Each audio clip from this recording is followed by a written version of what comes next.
ॐ महाकालेश्वराय नमः।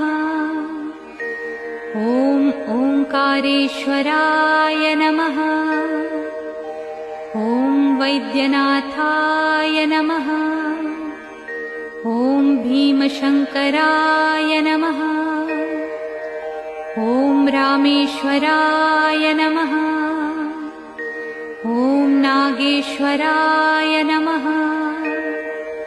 ॐ विश्वेश्वराय नमः।